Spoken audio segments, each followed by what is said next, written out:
Chapter 81. Gunsmith's Forge. The end of the prince's speech was the sign for them all to disperse and start making plans for what was going to come next. Dominic returned to his room to finish the mana revolvers. He knew that it was going to take him the rest of the day to finish them, but it would be a good backup for his new magic once he learned to actually use the pistols. Once all the inscription work was finished, Dominic faced a dilemma.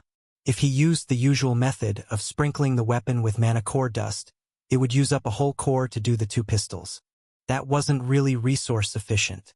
So, he crushed an ogre core into a fresh bucket of the tempering oil potion and imbued it with as much mana as he could. Then put the first heated pistol into the oil.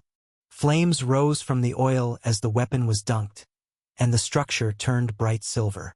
Mana revolver created at level 17, rare grade.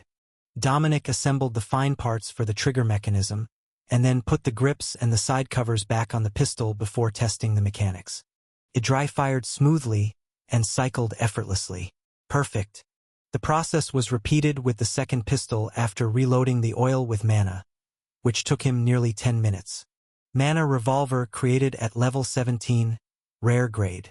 Perfect, a matched pair of rare grade pistols. Being a sorcerer really was a cheat code for crafting. Dominic put the pistols in the storage ring around his toe, and went to bed early, as Pops had warned him to. The breakfast meal was delivered at first dawn, an hour earlier than usual, and before it was even finished, there was a solitaire waiting at the door for Dominic. "Apprentice, I am your escort for the morning. Each gunsmith will not go anywhere unattended," he announced in a dry monotone. Dominic gave Pops a confused look, but the old dwarf only shrugged helplessly. He wasn't in charge of increased security measures for the forge. If someone thought that the gunsmiths might be targeted, then they got a guard, and that was that. Dominic finished his meal and made sure that he had put the special oil into his storage space, and put a bucket of regular oil out in case someone went into his room. The chances of that seemed extremely low, but it was still better to be safe. Once he got to the gunsmith station, he would see if he could get materials to do the same, as they were expected to make higher-grade weapons. The guard wasn't leading Dominic to the forge, and he was becoming suspicious as they moved down into a basement level of the palace. Activating mage armor might cause issues, but Dominic was ready to cast the defensive spell at any moment. The escort didn't appear to care. He just led the way down through the palace until they reached a freshly renovated basement level that clearly used to be a dungeon, as Dominic could still see the manacle mounts on the walls and the outlines of the cell bars. But it had been equipped with forges for them, and there were journeymen there already preparing to work. "Apprentice Dominic, this is your station. Materials are on their way." The instructions were to hold them in the storage area until each smith had arrived. The guard explained in a bored tone. A cart was rolled out with an assortment of rare metals, mana cores, gems, and pre-made Magitech circuitry, mounted in wax sheets, that could be melted to place the circuit on the weapon, presumably a rifle by the size. "What are our instructions? I don't see a set blueprint to work from, so are we just making whatever sorts of rifles we feel like?" Dominic asked. "Do you have multiple rifle blueprints of your own?" One of the other smiths sneered. "Technically, one is a gunsword and one is a rifle. But yes," Dominic replied with a shrug. One of the older journeymen gave the arrogant journeyman an annoyed look. "They want uncommon quality or better, and at least 2 rifles per smith per day. How you get to that standard is up to you, but don't expect anyone to pick up your slack. That goes for the rest of you as well," he insisted. If they weren't going to share a blueprint to get uniform weapons for the regiment, then Dominic was free to make whatever he wanted within his abilities. So, he could make the ogre hunting rifles, but he could also make the gunsword, which was nothing more than a long-barreled revolver mounted to the back of a sword blade. Those were much faster to create and less complex. Plus, there was a chance that he could make the Magitech circuitry for a mana revolver work on them. Dominic looked over the pre-made circuitry prepared on the cart, and saw that indeed there were loops for the creation of mana bullets, the same as he had so painstakingly carved into every cylinder of the revolver. But when he looked around the room, everyone was making conventional firearms, mostly the steam rifles with pressurized backpacks that the riflemen of the officers' corps traditionally used. Dominic looked at the items around him and decided to ask one more question before he began. Are we making weapons for an all-rifleman unit? Or do we also need pistols for gunslingers and sidearms? I also have a pistol recipe. A familiar deep voice replied, and the old armorer who traditionally sat in the corner of the forge engraving armor entered. The unit is all riflemen. You can make pistols after you finish your daily rifles if you want the extra military credits, but they're not the primary weapon of the Natural Sons. They will be placed behind the main lines so they can exercise their longer range. Dominic bowed in recognition of the old armorer's knowledge and skill, and then began to arrange his tools to make ogre-slaying rifles. Or at least a mass-produced knockoff based on the design. There were plenty of mana cores here, so he wasn't lacking in resources, but Dominic wasn't naive enough to think that the bare minimum of 2 rifles a day was going to be anywhere near enough. That was more of the standard to avoid punishment, not to measure success. Chapter 82, Mass-Produced. Dominic considered how he could accelerate the manufacturing process. If he didn't do a wooden gun and used a metallic shell with a leather back pad, it would save him at least 15 minutes per rifle. That was a good start. They also had pre-made rifle barrels, forged and machine-milled with standardized rifling and an octagonal exterior. If he cast the receiver and used the provided pressure canisters, he could save another 15 minutes. At that point, he would be rushing through the whole thing in an hour with no sense of finesse. Just enough time to check tolerances and file things roughly flat, the way he had for the first batch. They were not works of art, but they had been produced on a very limited timeline. Of course, so were these ones, as the attack had most likely already started. The faster they sent rifles to the training grounds and front lines, the more lives they could save. Dominic got to work heating metal and bending tubing for the pressure release and charging mechanisms. He took a bit more time than usual with the trim pieces, and at least brought the exteriors to a smooth surface before stamping a dragon in flight on both sides of the metal, but shell to hide the imperfections. Making them in all metal left Dominic with a bit more surface to alter, so for the first rifle, he added a checkered pattern to the guard under the barrel, making it easier to grip when wet. They even had sights pre-made for the rifles, a standard front post and sliding rear sight style. Much prettier than the notched plate version that the original design had called for, and adjustable for distance. It almost felt like he was in a factory, slapping together pieces of a product, and not a smithy. Sure, he needed to make the base frame and add all the Magitech circuitry, but they had parts of that pre-made as well. The cast frame and receiver combinations were ready after 3 hours, but by then, he had the rest of the 10 rifles assembled. With so many pre-made parts, Dominic just had to pick the ones he needed. However, he could hear the other gunsmiths laughing at him as he worked. They were using 1 or 2 stock parts for their rifles, mostly barrels. The rest of the parts were custom-made as they went. Dominic happily milled the receivers and ground everything perfect before he started on the loading mechanism, which was specific to the ogre hunting rifle. That took nearly as long as the rest of the rifle had. But when the sound of maids coming their way signaled lunch, he had all 10 of them assembled and heated, ready for an oil bath enchantment. He had used one of the cores they provided, a level 10 mana core of indeterminate origin. Ground into his oil and loaded with mana, the first rifle went in, and then came back out sleek black as the magic activated. Ogre hunting rifle level 10 uncommon quality. Then another went into the oil bath after a half-minute for him to recharge the mana. Ogre hunting rifle level 10 uncommon quality. Over and over, Dominic charged the oil and dunked the rifles, then hung them to let any remaining oil drip out of their workings before he mounted the leather butt pads. The old armorer walked to Dominic's station and stared at the rifles with admiration. 10 rifles by lunch, all uncommon. No failures, no flawed successes. Not bad for an apprentice. He grumbled, but Dominic could tell that it was more of a jab at the other smiths than praise for him. The journeyman beside Dominic stared at the rifles. But where is the sense of class? The pride in creation that a Magitech weapon should have? No matter how I look at them, they're nothing more than uncommon rifles for common soldiers. Dominic nodded in agreement. Did we need to make them pretty? I can make 2 rare rifles this afternoon up to a much fancier standard, with some of the rare materials if that's what we need. He asked the old armorer. The grumpy old man chuckled. Let the others make those. At this rate, you'll be arming a unit a day, while they arm the commanders. Then the old man walked to the lunch cart, ignoring the outrage. But that was nothing compared to the outrage when General Merlot came in to collect Dominic's creations and hung a chalkboard on the wall with the total weapon count on the wall. 10 uncommon for Dominic, 1 uncommon rifle each for 3 of the 20 other gunsmiths.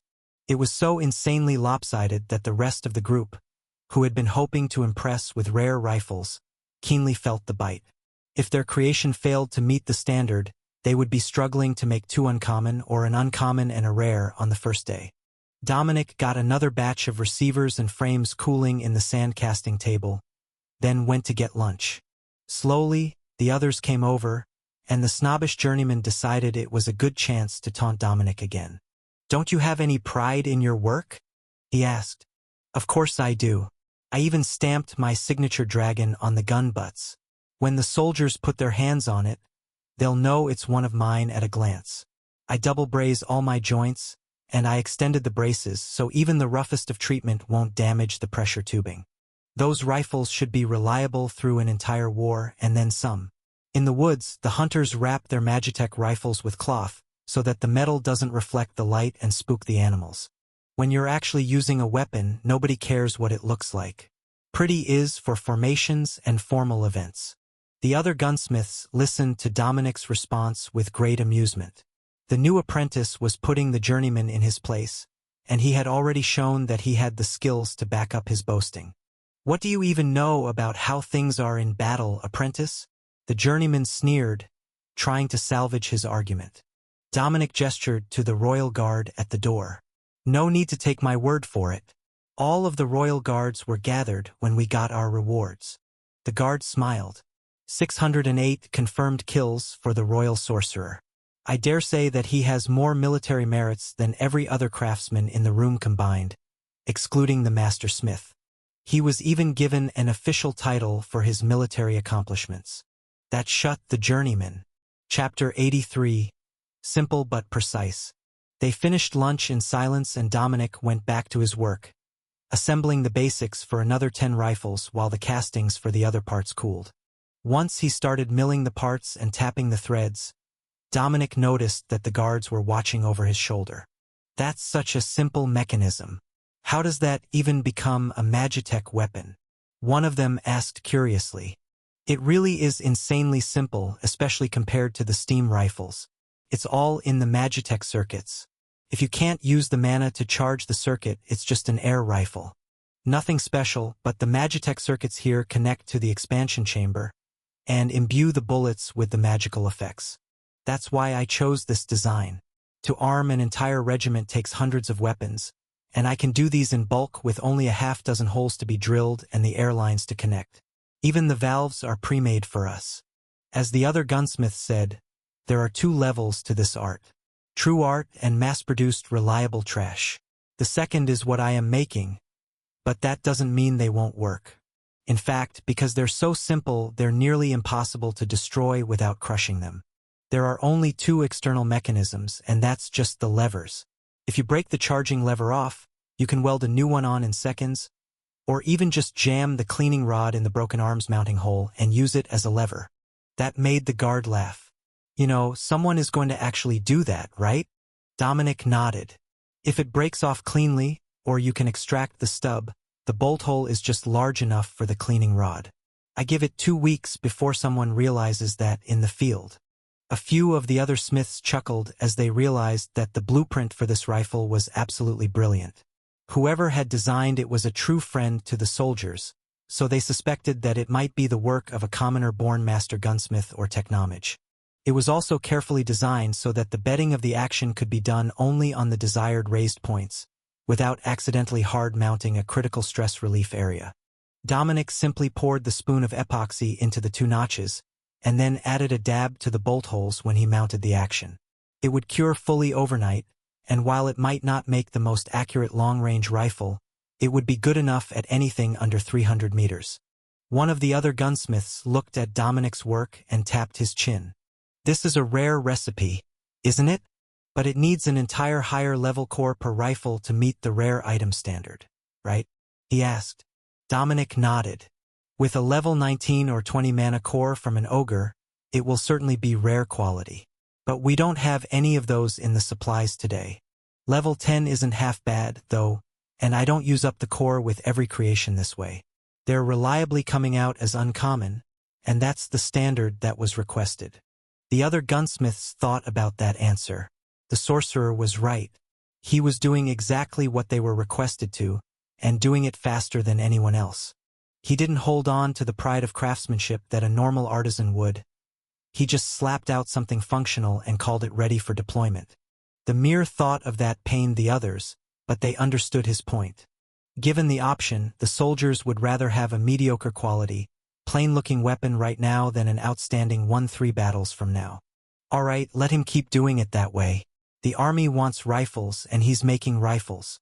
Now, I won't insult my own name as a crafter to do the same, but I will endeavor to turn out larger quantities of passable quality pieces. One of the smiths reluctantly agreed. The others didn't say anything, and a few gave him disgusted looks for compromising and making anything less than a masterpiece every time. But when they got back to their workstations, Dominic couldn't help but notice that the pace had notably increased, even among those who already had one rifle produced for the day. He also noticed that the next cart full of supplies were in sizes much closer to what he needed, limiting the wasted time altering them. This supply must have come from the Royal Army's Spare Parts and Repair Materials Department, the same source that had stocked his forge when he went out with Princess Alexis and the reservists. He never had a chance to meet any of the people who worked in that department, as they were at the far end of the forge complex in another building. But they would be working overtime to restock what the smiths were using, as well as what was being shipped out with the army. The assistants brought over a second sand table for Dominic to forge the rough parts in larger quantities. So, he finished the second batch and then set up the tooling for another 20 to be finished the next day.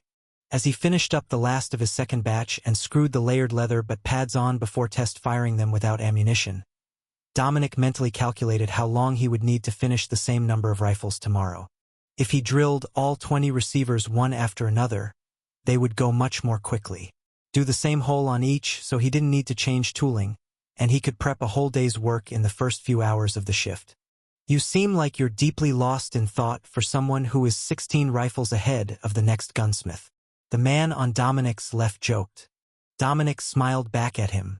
I was planning how to approach tomorrow.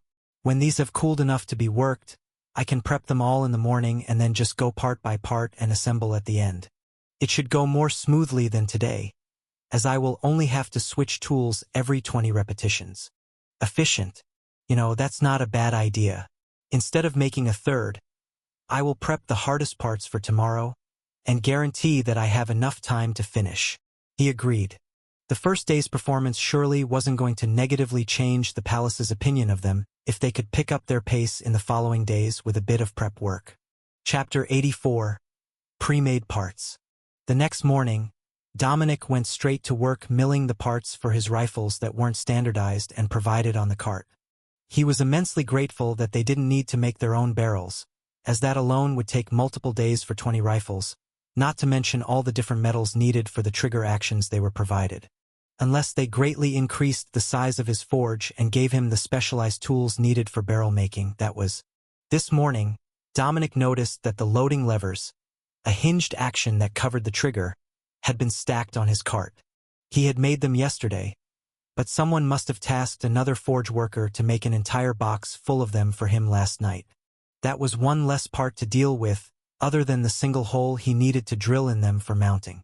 If they kept this up, his job would be more like a precision fitment worker than a gunsmith. But yesterday it took him a little over 17 hours to assemble 20, and 3 hours into the day, using Magitech tools, he had the receivers for 20 more ready and a jig built to hold them in place while precision guiding each hole. Another 4 hours to grind threads for bolts, shape and fit all the parts that were on his cart, and he was ready to start assembly. The other smiths had gained many new parts for their builds, but Dominic did notice that many of the gunsmiths disdained them and preferred to use only parts that they hand-made themselves. The old armorer came over to see how Dominic was doing, and he flagged him down to ask a question. Where are all these parts coming from? The royal forges aren't that large. Dominic asked quietly. There are 2 factories in the city dedicated to nothing but making rifle parts for the royal gunsmiths. They have 100 men working 3 shifts a day. At that rate, they're producing far more parts than we need, but they will switch to another project in a month or 2, once there is enough stockpile to cover the expected use for the year. The armorer explained. Well, that made more sense. You know, if we sent them one of these, and they duplicated it for me, I could save a few hours a day. Dominic joked. The old man chuckled. No, there is only so much the king is willing to outsource to a factory. Besides, it all needs to come here anyhow, as without an appropriate trade skill core it's impossible to activate any of the enchantments. Dominic gave him a curious look, and the old man shook his head. It's impossible for a regular human to activate any of the enchantments. Maybe a sorcerer with no skill core can just draw a new Magitech circuit and expect it to work with a touch of mana, but it doesn't work that way for most of us. Dominic shrugged at the explanation. Magitech was basically science, but with mana. Making it work wasn't all that hard in his experience. Dominic spent close to 3 hours assembling and testing the clearances of the 20 rifles, then began to do the enchantment. Each was carefully hung to dry, freshly matte black from the enchanting process, which allowed Dominic to prepare his parts for the next morning again. It was somewhat amusing to look at the other workbenches, with their carefully arranged tools, and then his own, with 10 different drills, 3 sizes of thread taps and a complex framework built over the bench. It looked like he lived in chaos, but when he went home only 12 hours into the day, his duties done, there were many envious glares. But on the 3rd day, his chaotic-looking workbench wasn't alone. For more of the benches had a jig and tooling frame built to speed up their work. But even better, someone had found him a new router and a Magitech lathe. The Magitech tools had a precise guide for depth and travel, which allowed Dominic to do the majority of the milling work in under 5 minutes per rifle, instead of doing it all by hand with a rasp or heat and a hammer. On the 3rd day, he didn't even start assembling a single rifle for the first 12 hours. He just mass-produced parts. Now that he had multiple days' worth of them, he only had to do the assembly and enchanting. It made for a long day, but he only had to assemble rifles for the next few days, and that was a 10-minute process if you ignored the drying and curing time. His luck wasn't going to be that good, as Dominic realized the next day at 10 in the morning, when he had assembled 20 rifles from parts and was preparing to enchant them. You're not expecting to just knock out 20 rifles and leave before noon? Are you, Apprentice Dominic? The old armorer asked. Of course not, Master Smith. Once I finish these, I'll make some more parts. The old smith simply waited with the same disapproving look on his face until Dominic relented. I'll finish another batch and then make some more parts? Dominic tried. That's better. Everyone in the forge is working close to 16 hours a day. We can't be having the apprentice going home early every day. It looks bad on the gunsmiths. Dominic sighed. If the others weren't so picky, they could be turning out more than 2 rifles a day and going home at a reasonable hour. Fortunately, precision milling was a relaxing pastime for Dominic, and the satisfaction of seeing his pile of parts refill was immense. If it wasn't, he would have to rearrange his day because assembling 2 batches of rifles and oil bath enchanting them only took half the time that the others were expecting to be at work for. With practice, the parts moved smoothly through the lathe and router stations, moving from box to box, so Dominic knew how many were left to mill for the next batch. He rough-finished all the materials he had before the end of the day, and then returned to his room, where Pops was waiting with freshly delivered late-night food. I hear that you're doing well in the rifle forges. Pops greeted him. Mass production wins every time. I've got a pretty good system down now. Dominic agreed. The old dwarf chuckled. They sent 50 of your rifles to the training grounds today, for the new regiment to train on. The way they're going, I suspect the entire new regiment will be using your rifles, and the rest will be going to restock the officers of the other units. I don't know what you've been doing over there, but I filled all the tooling and equipment requests that they made. Hopefully, they're working out for you. You made the new lathe and router? They're wonderful. They turned an hour-and-a-half process into under 30 minutes a rifle.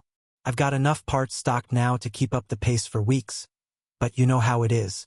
Can't go home early, or everyone will think that we're slacking and not taking our jobs seriously. But the regiment is only so large. Eventually, we're going to have more rifles than men trained on them. Dominic joked. Chapter 85. Still counts as one. The process repeated for the next 2 weeks, with Dominic making 40 rifles every day, then milling parts to keep his stockpile up. That was when they got their first visitors since the gunsmiths had been sequestered. The Crown Prince, Claudius. He arrived along with his royal retinue of 4 advisors and 20 royal guards, filling the gunsmith's forge. They stopped at the bottom of the stairs, and the prince looked around as the gunsmiths pretended to ignore his presence and keep working. All except Dominic, who had hearing protection on as he worked the router, milling receivers for the next few days' production.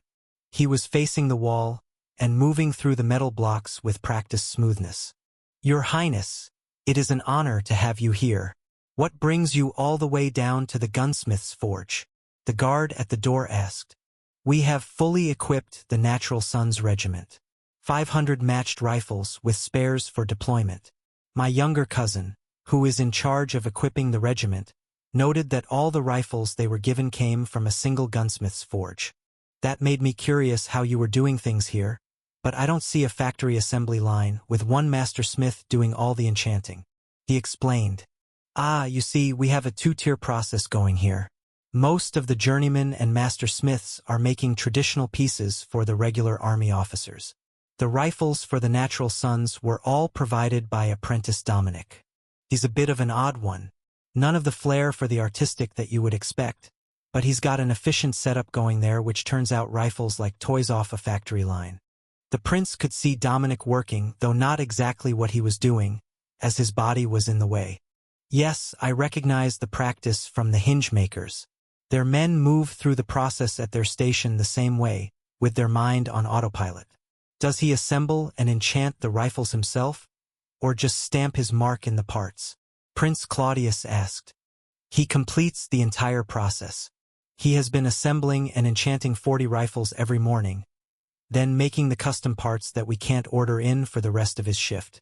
With the help of the master weaponsmith, they've managed to get him everything he needs to only make the last few critical components himself. Even the rifle stocks were changed to wooden ones last week, to save metal. And they come shaped to his blueprint, so he only has to bolt the parts to them. It's a bit of a pain, as the metal frames were less of a headache to work with during the enchanting process, but it's much faster than making them himself." The prince smiled at the chatty guard. He had answered every question that the prince had without raising any suspicions at all. It really was the royal sorcerer who was making all those rifles on his own. There were many in the royal palace who had been curious about the sheer number of matched weapons that were coming out of the gunsmith's forge. Asking artisans to share their precious blueprints was akin to asking them to share their favorite daughter around. Yet suddenly, there were so many weapons in a new design coming out of the forge. None of the nobles would have believed it was one gunsmith's work if he had not seen it himself. "So, the apprentice has turned out more rifles than the rest of the forge combined?" the prince asked carefully. The guard, who coincidentally was the one who escorted Dominic to and from work every day, smiled. "The royal sorcerer has turned out more rifles than the rest of the forge, and he uses fewer rare materials. See that long vat of shimmering oil? It's got crushed mana cores in it, and he only has to add new mana core dust every few days. Most of the plans require a core for every rifle to guarantee uncommon quality or better rifles. But he can do some magic thing to the oil and just keep succeeding. It's really quite remarkable. Whoever recommended him for this spot deserves recognition for their foresight." The prince nodded in agreement, then went to speak with Dominic, who finished one last item, and then swapped the full and empty boxes before turning around and removing his ear coverings. "Your Highness, my apologies, I didn't hear you enter. Welcome to the gunsmith's forge," he greeted. The prince looked at the trade skill core on Dominic's wrist, which was bright gold with streaks of blue, marking his progress as 2/3 of the way through the apprentice ranks. "Royal Sorcerer, on behalf of the Natural Sons Regiment, I commend your hard work. But I have a request. Might I see the process that goes into enchanting one of these rifles? Not the full production, as I understand that takes significant time, but your unique enchanting process." the Crown Prince asked. Dominic shrugged. Certainly. Outwardly, it looks much like the standard mana oil bath enchanting that is done in all the forges. But as a sorcerer, I have some advantages. There is mana core dust in my oil, and I top off the mana between uses. So, if you will allow me a few minutes to assemble a rifle, I can show you. The prince nodded, and Dominic assembled a rifle, taking a bit of extra time to ensure that everything was perfect. Then he hung it over the forge for a few minutes, heating the metal, while he prepped the epoxy bedding on the wooden stock. Once the metal was hot, he assembled the rifle with thick gloves on, and tightened the 2 bolts that held the wood to the metal assembly, then dunked it in the oil and finished the process with a touch more mana before removing the rifle and wiping away the excess oil. When that is dry and cured, it will be ready to use. As it is, the epoxy needs to cure, and the wooden stock is still wet with oil, though I've wiped it down. But it's fully enchanted. Dominic explained. How long before that rifle is ready for use?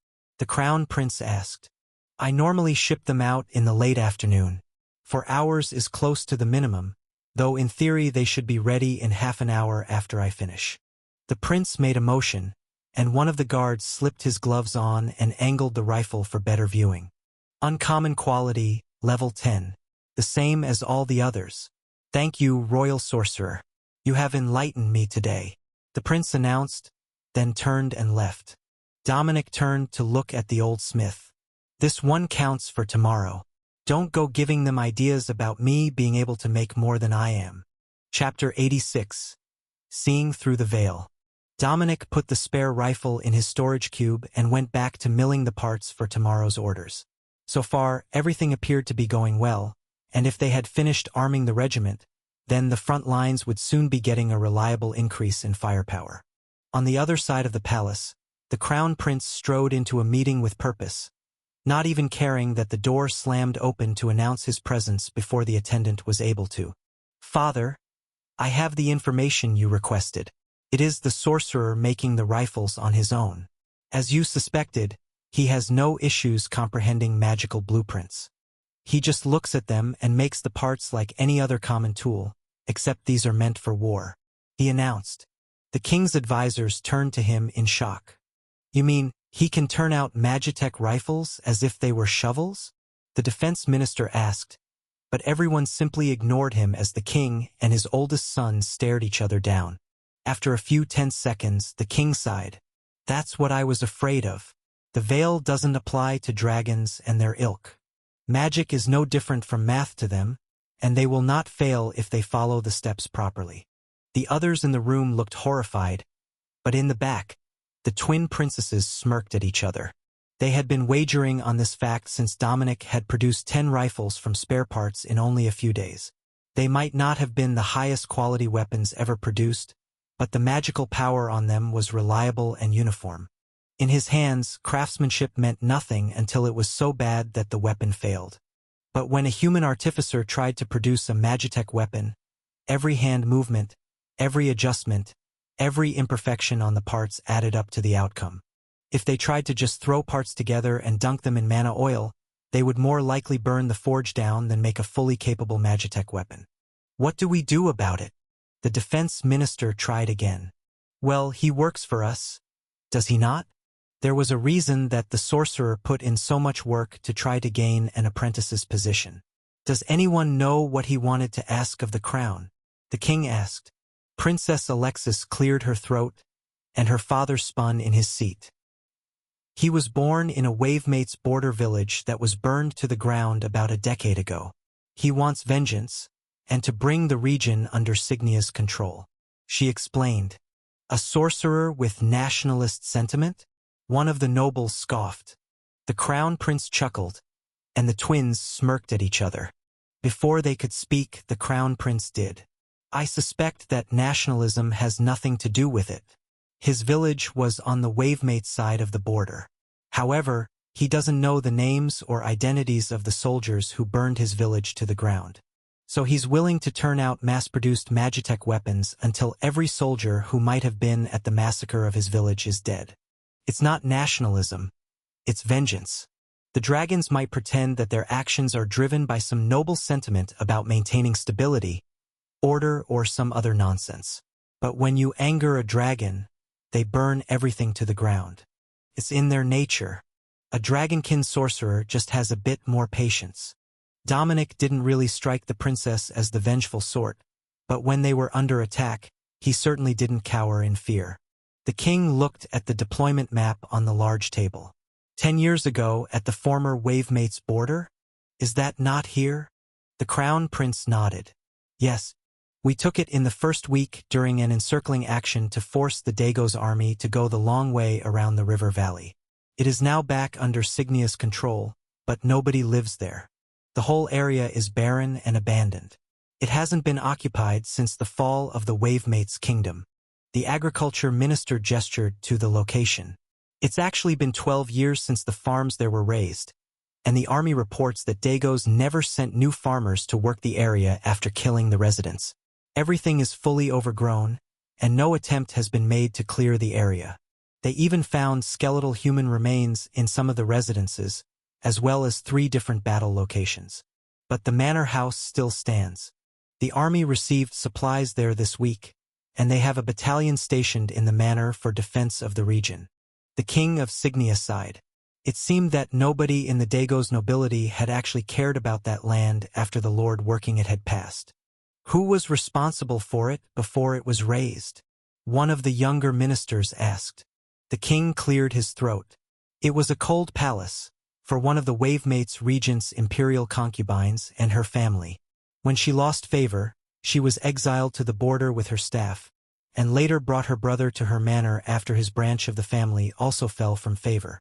I believe that most of you knew the Earl, second cousin to King Wavemates. That made sense to the other nobles. It belonged to the crown, and as nobody was using it, and nobody was sent to retake it, the property was forgotten by both sides of the conflict. The crown prince looked at the map with consternation clear on his face. They went to all that trouble to raise the farms, kill the townsfolk and even the rural peasants, but left the manor intact after killing the concubine's family? That doesn't make sense. Nobody kills off the peasants without a good reason. He noted. Princess Alexis chuckled grimly. They do if the residents aren't human. The concubine was a techno which her brothers were all dragonkin mages of questionable lineage, and most of the locals were as well. In fact, the apprentice you were investigating today was apparently born to a member of the concubine's family, though our records say that his mother worked as an arcanist, not a techno-witch. The crown prince looked startled that she had looked that far into the apprentice's records, but realized that they had fought together, so the sorcerer had likely provided much of that information himself. None of them knew that she had seen him clearly healing from fatal injuries with draconic magic. Chapter 87, Lineage Matters. Might I know why the lineage of a gunsmith matters? One of the nobles in the strategy meeting asked. Because he turned out 500 uncommon rifles for the army without a single failure. But more importantly, he might be able to innovate new recipes on his own. His accomplishment for the war effort has been nearly 20 times the required rate, and the merits that he has accumulated will certainly be called in soon. If he happens to have foreign noble or royal blood, it will be of vital importance to our future decisions. The king retorted, as if the man was an idiot. Princess Alexis smiled softly to herself. Dominic likely didn't even know how many royal merits he had accumulated, or what they could be used for.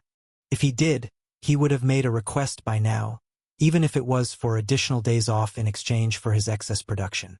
We will discuss this later. For now, we need to shift the Natural Sons Regiment into position at the border. I want them mounted on mechanical cavalry for rapid deployment as a ranged cavalry rifles unit. See that they are prepared by morning. The king decided. Late that night, Dominic finished his work and returned to his room to find a fresh dinner plate and a note waiting for him. Your hometown has been retaken by the army. Pa. Dominic smiled. They certainly hadn't done it for him, but it didn't change the fact that he had seen a bit of vengeance done. The next morning, the guard picked him up as usual, but led him down a different route than usual. Did you forget something in your room? Dominic asked as they rounded an unfamiliar corner. The guard chuckled. Not at all. Your workstation has been moved. You will get further instructions once you are there.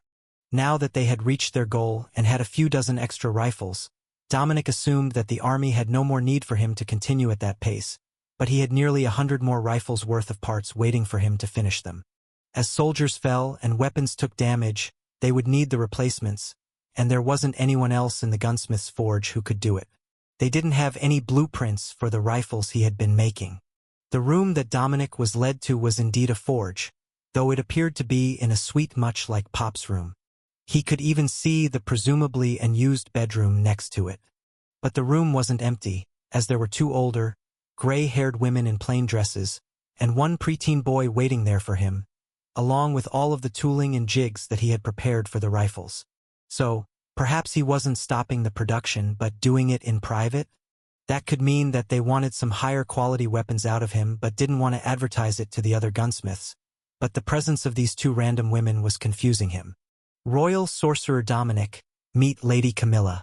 She was the governess for the twin princesses, and now she will be tutoring you in courtly manners and regulations until such time as she deems that you have grasped the fundamentals. Beside her is Miss Lucy, who will be tutoring you in arcane engineering for the foreseeable future.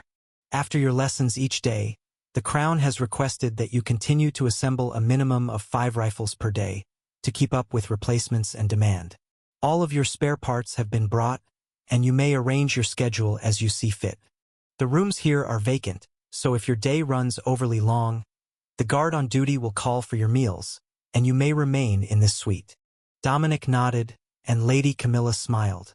It seems that the young sorcerer has learned the most important part of noble etiquette, not interrupting with questions.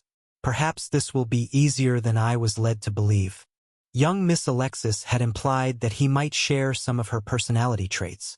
Dominic smiled and refrained from laughing. He could see how a matched pair of battle-obsessed princesses might have driven their governess to drinking. Once they were finished speaking, Dominic bowed politely to the two women. Tutors, it is a pleasure to meet you both. Please excuse the mess. The tools of my trade do take up a rather significant portion of the room. Lady Camilla nodded in response, while Miss Lucy just shrugged. It will only get more cluttered in here, which is why you will be learning here and not in your own suite. We were informed, in no uncertain terms, that your master will not accept the movement of all necessary tools into the shared suite. She explained. Dominic would have paid good money to be there when they asked, though. No way was Pops going to surrender half his suite to a gunsmith's forge and an arcane engineering lab. Dominic didn't know what tools that was going to need, but the trade was unlikely to be less space-intensive than the gunsmith's forge was. The guard retreated to the door, and Dominic turned to the young boy, who was still standing silently in the corner of the room. "And who might this be?" he asked. "That is Miss Lucy's grandson. He will be on his best behavior as he observes today's lessons to determine if a career as a tutor is well suited to his personality." Lady Camilla explained with a sharp look at the boy. Dominic understood. Chances are the boy made a fuss about whatever career path his parents had chosen for him, so he was being subtly punished by needing to stand in the corner of a room and watch others teach all day. There was no chair where he was stationed, and leaning against the wall would only give so much relief from the strain, unless he was sent to run errands or fetch items. Lady Camilla brought out a textbook and placed it on the table, facing Dominic. "Now let us get started. How many years did you study this tome during your youth?" she asked. Dominic looked at it, and then brought out a book of his own, salvaged from the ruins of his home. "Tutor, this is the etiquette book that I studied as a youth," he explained. His version was much smaller, and definitely less fancy than hers. It was also written to be a children's introductory primer, or a crash course for a commoner elevated to a barony, not a comprehensive etiquette guide for the royal family themselves. So, it covered important things like proper table settings, greeting guests, and how to turn down requests without insult, but didn't cover much royal etiquette or anything on international relations or trade policy. Dominic was bad at that part. The turning down requests, it was so rare that people asked him for things, that he just instinctively said yes, even when he knew that it was going to be troublesome. But sometimes that worked out well for him. Not long ago, when he was moving through Dagos on his way to Signia, he had nearly been caught and interrogated by a military patrol. He was saved when a merchant, whose watch he had repaired for free, hid him in a false bottom of one of the wagons. Chapter 88. Etiquette Hell Week. That was the first day of what Dominic would later not so fondly refer to as Hell Week. The first week of his training to be a proper royal sorcerer, as the tutor described it. Compared to the etiquette and history lessons, the introduction to arcane engineering was positively sublime. However, Miss Lucy did everything by the book, and if Dominic should dare to skip steps or take shortcuts on simple devices, she would insist that he started over. The fact that it worked and that he already knew this much as a child was not relevant to her lesson plan. She was pleasant enough about it, but very protective of her craft, the same way that the other gunsmiths wouldn't even consider a process like the one that he was using. After a full week of the introductory basics, which Dominic moved through with ease, things were starting to look up, and the material was beginning to cover a few things that he didn't already understand. But that was when they ran into the first clash between Dominic's understanding of magic and the arcane engineering textbook. Tutor Lucy, why does this activation circuit use a variable output resistor, when the effect is an on-off function? He asked. Pardon. These circuits, they exist to vary the output of the spell effect. Increasing the power in stages activates more of them, to a total of 10 stages. But that's not appropriate for a door lock. You only need one, as the state is either locked or unlocked, and the other 9 are redundant. Miss Lucy looked at the circuit that he was describing, and noticed that he was correct. But all Magitech locks were standardized.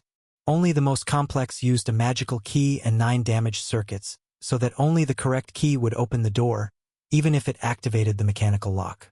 But that was a lesson much later in the textbook. The tutor pinched the bridge of her nose, and admitted to herself that the student knew much more than he logically should. It is a standardized design so that any Magitech lock can be upgraded with a magical key. The key is attuned to one of the circuits, and the others are damaged by the locksmith so that only the proper key will work, even if someone duplicates the physical key shape. It makes the lock exceedingly difficult to pick, and it is viewed as the pinnacle of Magitech security. Only the most advanced of locksmiths can open them. She replied with a hint of pride in her tone. Dominic looked at the Magitech circuit and frowned. You have an alternate idea? She asked, and then set a lock on the table designed for a magical key. Dominic looked it over for a second, and then grabbed a small etching pick from his smith's tools. A quick slide and wiggle of the pick and then a burst of mana to the hasp of the lock, and it simply fell open. How? The shocked tutor asked. A trained mage, or someone like myself, can apply mana to the other side of the circuit and bypass the process entirely, or simply flood it with mana until it activates. But if I close it again, it's securely locked, as if nothing ever happened, no damage to the lock itself. Dominic replied, as he manipulated it in his hands, then showed her that it was locked again.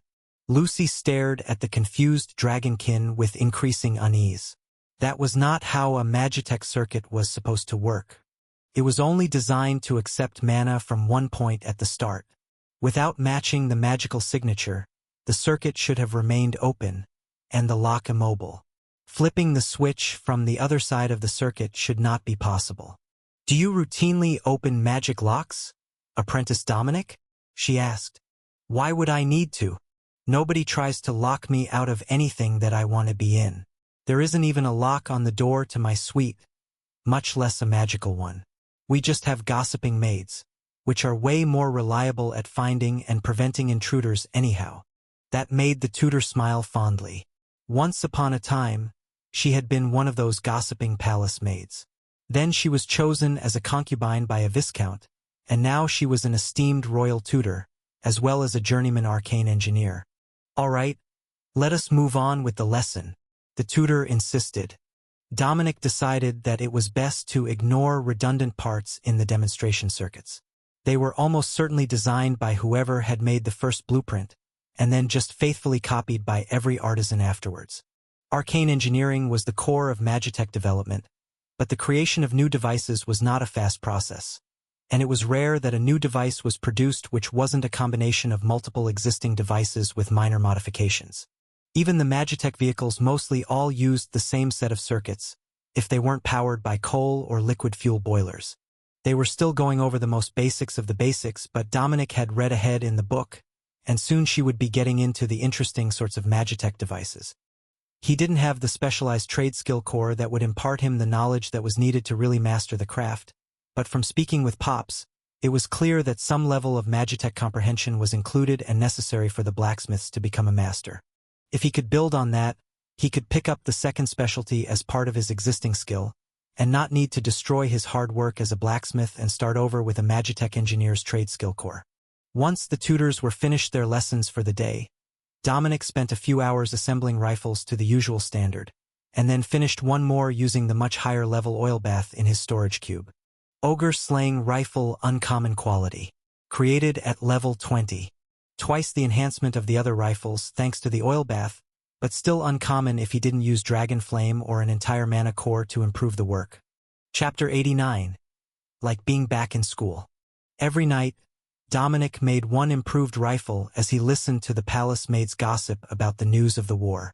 The room he was working in was right next to the courtyard where they took their breaks on days with favorable weather, and the main kitchen was on the other side of the courtyard. If he wasn't making too much noise, he could pick up most of the day's gossip, but most of it was hardly considered good news. While the portion of land where his home had been was recovered, and now under the control of the Signia army, large portions of the border had been lost, with the defenders driven back to the next manor house. There were rumors that the Dago's army had some new super weapon that the Signia forces were having trouble dealing with, but palace gossip could only be trusted so far, and the army was not sending any letters back. It was a sensible restriction, during these early phases where the enemy didn't know all their positions, and the royals hadn't had time to weed out all the likely spies from among their ranks, but it did lead to some truly wild rumors. For example, the one that said Prince Claudius had eliminated an entire company of soldiers by himself. There was no way that the Crown Prince was traveling anywhere alone, and Dominic had seen him only a week and a bit ago, so he was most likely not even on the battlefield right now. The next day would be a day off again, his lone day off every week. But Dominic didn't really have any plans, other than relaxing and letting his mind wander after another full week of having it crammed full of knowledge. He didn't know that there were so many rules, regulations, courtesies, and unspoken norms that the Signia nobles had to follow. But now he knew that they not only existed, but that they were different between every single rank of noblemen. No wonder they all seemed so uptight. They were just trying to remember the rules and not offend anyone. Out of habit, he was still awake and out of bed at first light to have breakfast with Pops, who was also off for the day, while one of the other smiths supervised the forge. The workers cycled their days off so that there weren't too many of them out on any given day. But because they were contractually master and apprentice, Pops and Dominic got their days off at the same time. You should head out into the city, get some time away from the palace. You've got fancy clothes now, or you can wear your palace apprentice uniform and nobody would turn you away from their shops this time. You might even find a few interesting pieces to purchase and add to your collection. Pops suggested. That wasn't a bad choice. He had a few spells in his spellbook now, so it wasn't quite as urgent to go looking for magic. But there were so many wonderful Magitech items available, and he definitely wanted to see what the capital city had been keeping to themselves. Dominic decided to go with sorcerer's robes, the ones that the palace had given him, with the royal sorcerer's emblem on them. He had a proper rank now, and he was done with trying to hide who he was, just so they wouldn't kick him out of shops. Now that he was looking presentable, Dominic made his way out of the palace and into the noble district outside the gates. The shops were busy first thing in the morning, with servants running errands for the morning's tasks, and a few of the earlier rising nobles out doing their shopping. Talk of the war was even more prevalent in the noble district than it was within the palace, and the changes to the deployment orders, which put noblemen among the common soldiers as support, instead of holding them all in reserve, were a major point of contention among the people in the streets during the early morning hours. Dominic stepped into a shop that advertised itself as selling mage tools and Magitech accessories, and the conversation followed him inside, along with one of the shop workers who was late arriving. "What do you think, Royal Sorcerer?" About the nobles being embedded among the common rabble? The shop owner asked. Dominic shrugged. Might do them some good. Having them all together should improve military discipline and coordination. I'm not the foremost expert on the topic, though. I make the weapons, I don't generally use them. The shop owner chuckled. But Dominic didn't miss the disgusted look that the two workers were giving him. Are you not going to volunteer for the Natural Sons Regiment? Then, one of them asked. Dominic shook his head. Even if they would let me out of the forge, I am the last son of my name and a titled royal sorcerer. I would just end up as the regimental smith to one of the units of royal rifles. The worker balanced that information against the fact that Dominic was obviously non-human. He had a point. With a title, his standing was far too high to end up with a relief cavalry unit. Was there anything that we could help you find? The shop owner asked carefully. I was looking for new spells to add to my repertoire. A little treat to celebrate my first few paydays as a royal smith. Dominic explained. The shop owner smiled and sent his workers to the back to begin the morning shelf stocking process. Well, now I have a few things that might be useful to a smith. Some expensive, some not so bad.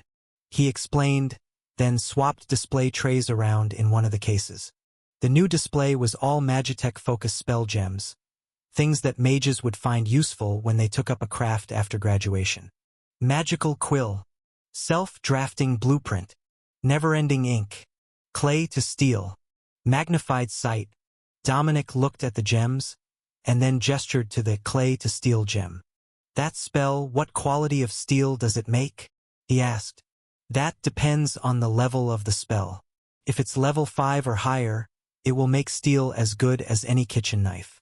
If you want the fancy alloys that they use to make Magitech orbs, you'll need it at level 15 or higher. What do you specialize in at the forge? He asked. Gunsmithing, Dominic replied. That earned him an approving look from the shopkeeper. Even as an apprentice, a gunsmith was on par with the other Magitech industry workers. But during wartime, they were considerably more valuable to the nation than most others. Chapter 90. Suboptimal Snack Choices. Dominic noted the shopkeeper's impressed expression. It wasn't a secret to him that gunsmiths were well respected anywhere that they went. They weren't a farrier or other trade which was in demand by everyone. The gunsmiths essentially existed to fill the demands of the wealthier noblemen. But he hadn't expected quite as much approval as he was getting. It was a good feeling. Dominic looked at the clay to steel spell.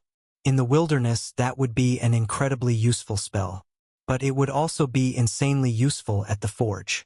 If you simply wrapped clay around a rifling rod, you would have a barrel, or you could shape a custom rifle with your fingers instead of the forge. The level of effort needed to work clay was much lower. The shopkeeper saw the deep thought in Dominic's eyes, and mistook it as reluctance to part with so much of his first pay. But he knew the trick to overcoming that. Introduce something related but much more expensive, and suddenly the first item looked reasonably priced. So he brought out 2 more items, both Magitech orbs. Orb of Mobile Alchemy Lab. Orb of Pentacle Ward. If you need a safe spot to work, these are the premier items in their category, but if you're willing to work out in the open with your mundane tools, then clay to steel would let you make the rough blanks easily enough. In fact, it is rather popular among the traveling steamsmith journeymen, as clay mud is common at all riverbanks. Dominic smiled. If things get rowdy enough at the forge that I need a protective pentacle, I should probably just call it a day. Besides, I've already got an area barrier, courtesy of the crown. The shopkeeper chuckled at the success of his tactic. The young sorcerer was definitely buying something today. If he already had the standard military-issued spells for a mage, he was way more wealthy than what they had thought when he first entered, looking so young. Is there a brass or bronze version of the clay to steel spell? You know how folk are about aesthetics. Dominic asked. The shopkeeper nodded.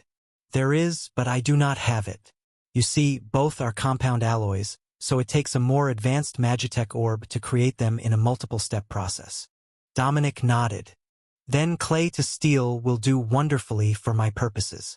A bit of artistic expression will be faster with clay than the forge for rough shaping. How much are you asking?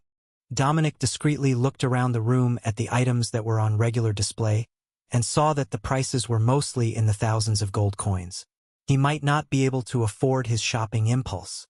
1,500 gold coins, or 50 levels worth of mana cores above level 5, if you prefer a direct trade. The shopkeeper knew that many of the workers liked to sneak mana cores out of the palace, as they were much more valuable than their wages. The penalties were harsh, but the palace didn't force a shopkeeper who obtained one and reported the thief to return the core. Dominic had noticed that the cores from work were all marked, etched with the royal logo. But he didn't carry them around anyhow, much less have any intention of stealing them. Instead, he pulled out 3 level 13 ogre-sourced mana cores and a level 6 hobgoblin core. The shopkeeper smiled as he saw the cores come out. 5 levels short of the asking price, but definitely close enough for them to make a deal.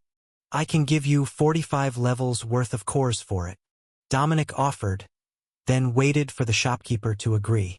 The gem was taken from the case and handed over. Then they shook hands and the mage collected his payment. Dominic left, and the 2 assistants came out from the back, shocked at the exchange. He actually had that much money on him? One of them gasped. You haven't seen the way of the world yet. You look down on him for being a demi-human, right? The older mage asked. They both reluctantly nodded. But what you don't realize is that as innocent as he looks with those 2 little gold horns, he could most likely take all 3 of us at once in a fight.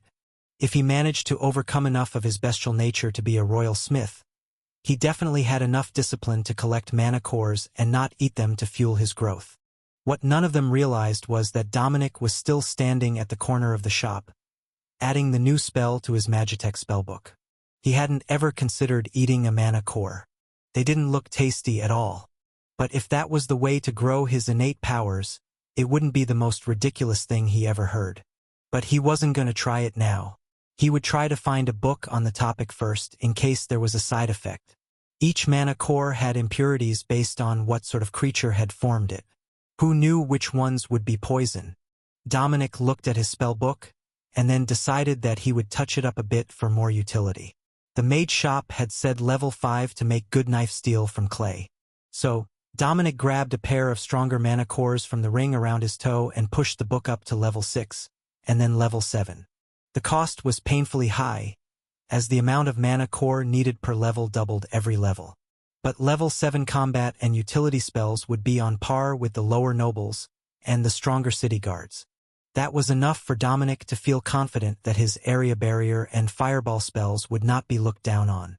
But more importantly, he now had a good idea what it would cost to get new spells when he needed them. With that settled, he could spend the rest of the day enjoying the city and browsing the Magitech shops. A hobby of his, and now he could even do it from inside the store and not just through the windows. These royal sorcerer robes were an overpowered buff to his social status. Chapter 91. Modeling Clay. Dominic didn't buy anything at the Magitech stores, as the prices were exorbitantly high for everything that he actually wanted. But he ended up stopping in at a materials supply warehouse and picking up 100 kilos of clay. He had a new spell to test, and if he did it right, he should be able to press the frame for mana revolvers out of clay in under a minute once he had the forms made. It was only 2 halves, and a stick with rifling carved on it so that the barrel didn't have to be milled after creation. Rifles were the requirement for the military, but Dominic had observed that gunslingers were far more capable in short-ranged combat than the average enlisted soldier. He didn't know how many of them there were wandering around without their trade cores showing. But as the leatherworker had proven, that didn't mean they were not around. They were by far his favorite blueprint, and the lack of a need for ammunition made them incredibly practical.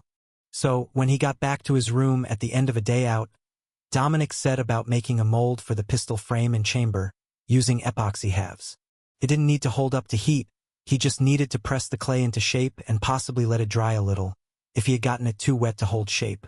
When he made the first clay attempt, he used a slab of the bulk clay exactly as he had received it, and realized that it wouldn't press properly without a bit more moisture. That was easy enough, and on the second attempt it pressed perfectly, right down to the small details. Dominic put the halves back together again, ensuring that the shape was perfect, and cast clay to steel. The parts came out shiny steel, that was for sure. But to his smithy-trained eyes, he could see that the quality was well below that normally used for hardened tool steel or gun steel.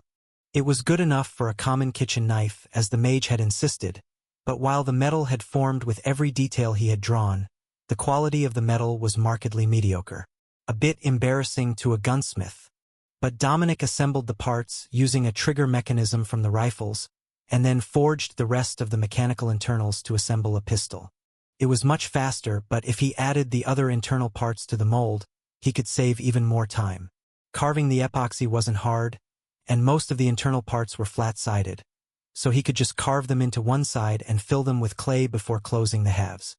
He modified the epoxy first, then did a final check on the pistol before creating a pair of metal grips and heating the whole thing for an oil bath. Mana Revolver Uncommon Quality. Created at level 10. The result came out gun blue with shiny steel grips. It wasn't bad to look at, though the solid metal grips made it unusually heavy. He would have to continue making them from wood in the future, or make them hollow. However, it did work. The revolver looked decent. It charged properly, cycled properly, and the charge dissipated without incident when Dominic opened the action as if he wanted to load a conventional round. He was about to put the pistol away when Pop stuck his head in. "Have you found the flaw with the clay to steel spell yet?" he asked. Dominic shook his head and handed over the Mana Revolver. "Oh, I guess you wouldn't until you fired a conventional round through it and it exploded. The tensile strength of the metal is incredibly low until the gem is at least level 15 or 20. It looks like high-quality steel, but it's more like pewter in that way. It's also softer than properly forged steel. Make another one in your casting and hammer it out. You will see." Dominic followed his instructions and realized that even without heating, he could warp the pistol frame with a hammer. "What about if you work hard in it? Could it at least be cheap steel?" he asked. Pops nodded. "With a few rounds of purification and heat tempering, it gets better. But by then, you've wasted more energy than if you had just started with steel. But keep that spell in mind when you're in need of a patch on steam vessels. It really is good for patches if you keep a flat sheet of clay in your storage cube and slap it over a hole." Warnings about dissimilar metal corrosion came to Dominic's mind, but brazing the two metals together or steel to copper was easy enough and would plug the hole much more quickly than trying to hammer a flat sheet to shape. Pops looked at the pistol in his hand. "Keep this as a backup, but plug the chamber so nobody tries to fire an actual round through it. Just hammering a short wooden dowel in the holes won't stop it from working as a Mana Revolver." Dominic did that before putting the pistol away. "One day I will learn to accurately use that, just so that I don't always have to use spells to defend myself at a distance. As much as I appreciate a good blade, I like goblins better at 20 paces." He joked with a sigh. Pops patted him on the shoulder. "Well, at least you got something good with your first pay. Even if you did spend months' worth of pay. But that spell is also useful in combination with the repair item spell when the item is too damaged. You can use the clay to patch holes, and then paint over the mismatched parts.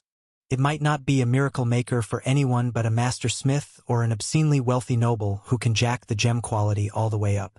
But it's still going to be something that you use much more than you expected." Chapter 92. Advisory Role. The next morning, when Dominic got to the workshop, there was a surprise guest waiting for him, along with the two tutors. "Princess Alexis, it's a pleasure to see you this morning." Dominic greeted the athletic blonde, who looked decidedly less comfortable in her elegant dress than she had in her battle armor. "Sorcerer, it's good to see that you are well. I have come to invite you to a meeting with the king and his advisors." "How quickly can you get changed into military formal attire?" she replied. 5 minutes, Your Highness. There is a spare room here, and I have the necessary items with me."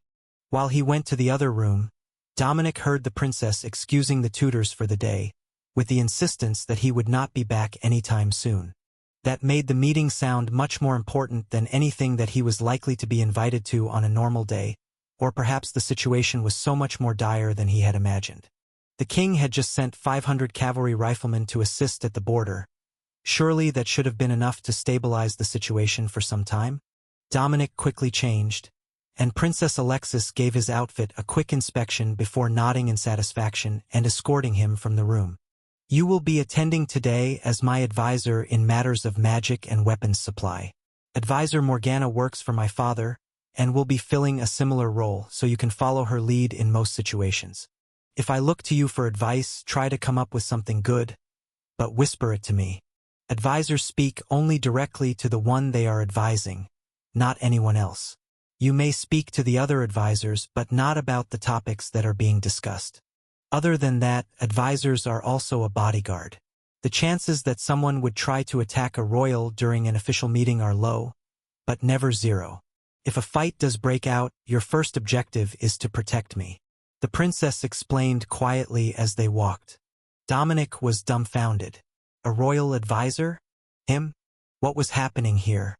But they were already entering the meeting room, and there was no chance to ask those sorts of questions. Princess Josephine was also present, along with a pair of older paladins and her royal guards.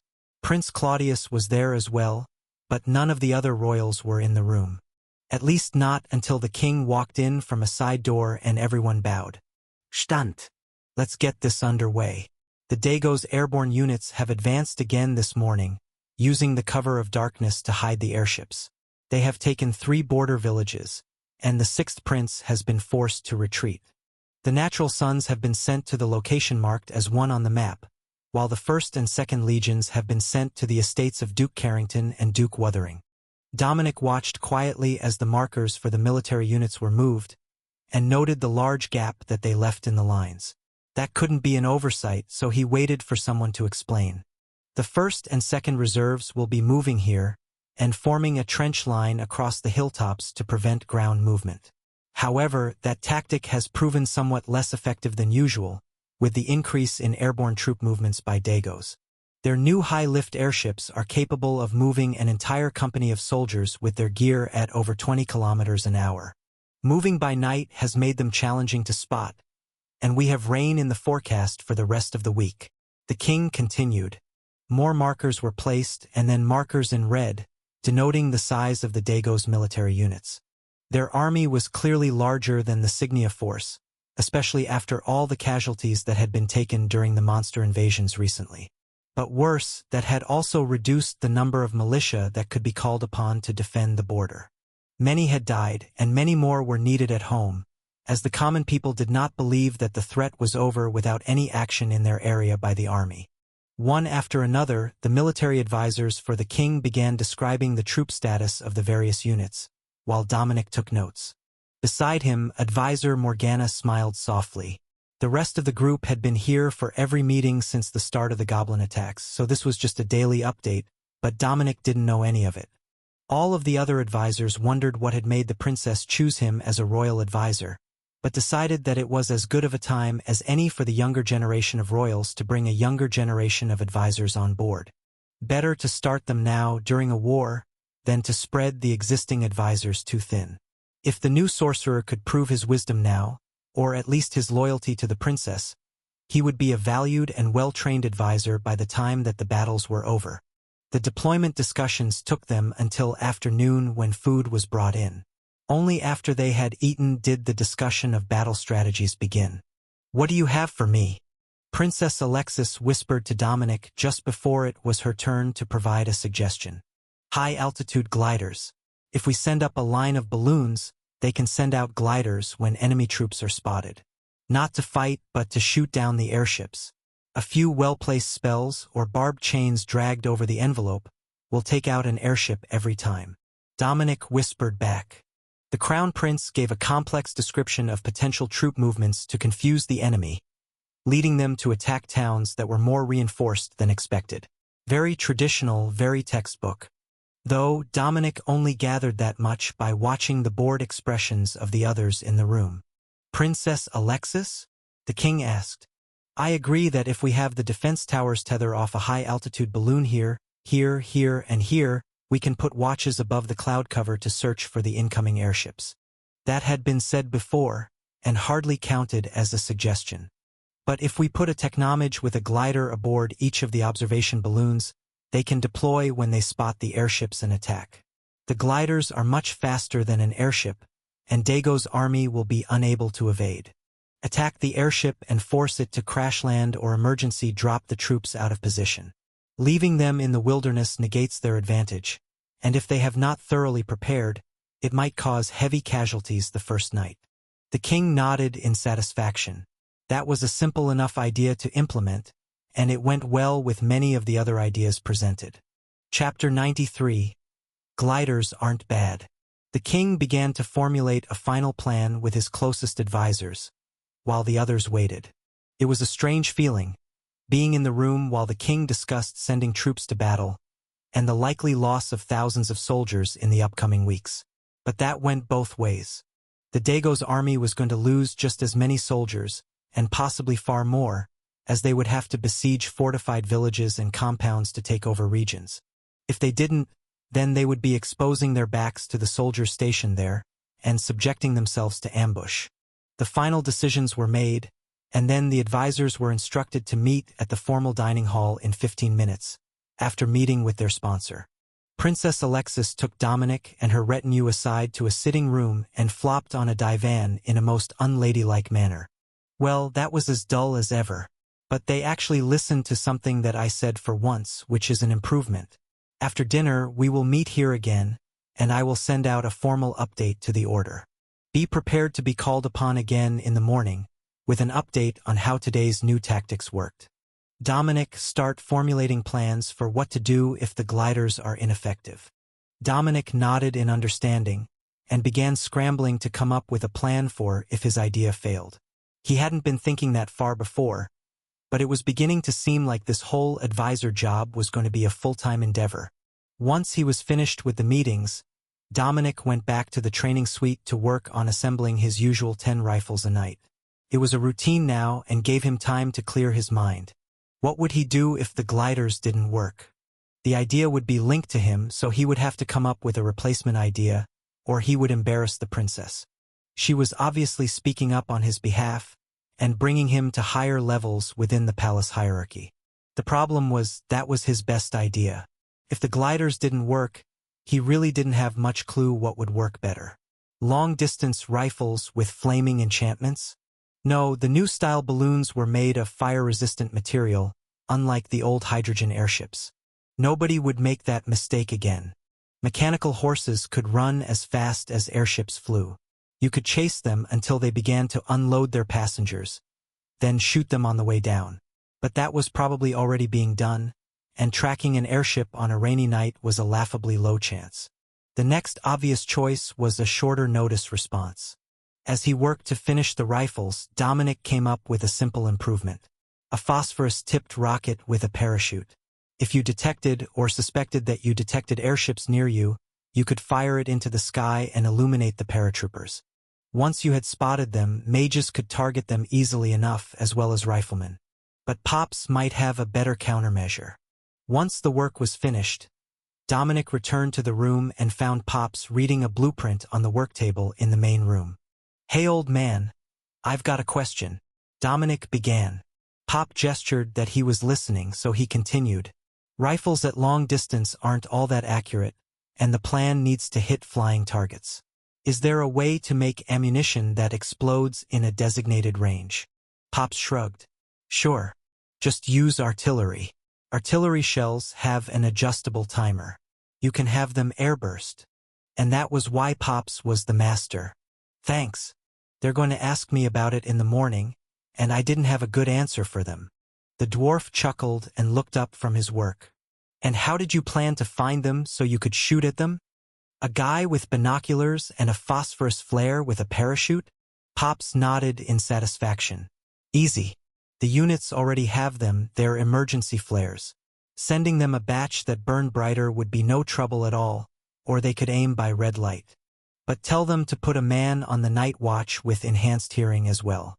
It's easier to hear an airship at night than to see it."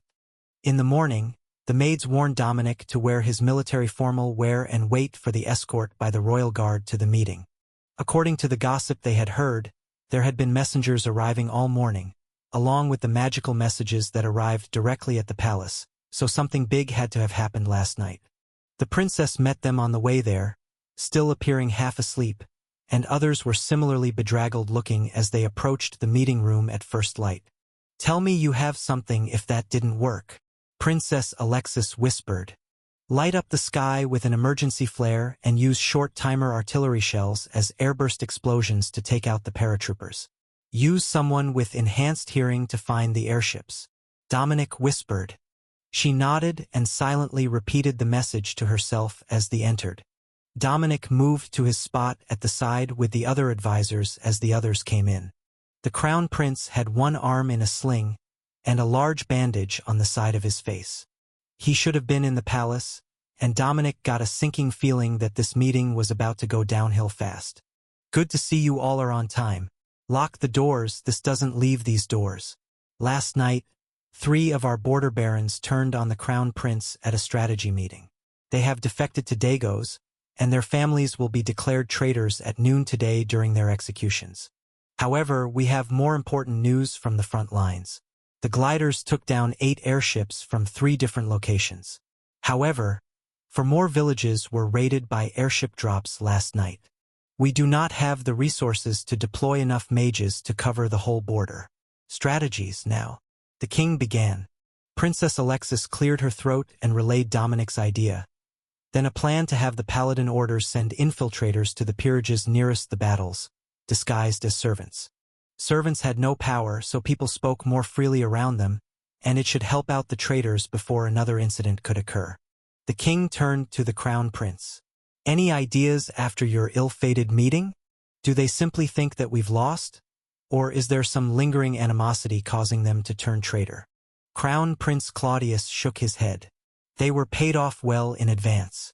They have been working as spies for years, according to my interrogator. I believe that if we look, we will find other estates have taken suspiciously little damage when they fell to the enemy." Chapter 94. Traitors and Strategies. Now it made sense why this was a locked-door meeting, even though the door was guarded during a regular meeting anyhow, and they were never open to the public or even uninvited nobles. The mere fact that someone had managed to get close enough to severely wound the Crown Prince within the castle, and that it was a nobleman that they had trusted enough to be in a private meeting with, would have everyone on edge for months under normal circumstances. But during a time of war, Dominic wouldn't be surprised if the state of readiness in the palace ramped up to something bordering paranoid. The meeting didn't last long, as the situation hadn't changed much over the course of the previous day. Troops were already en route to the affected areas.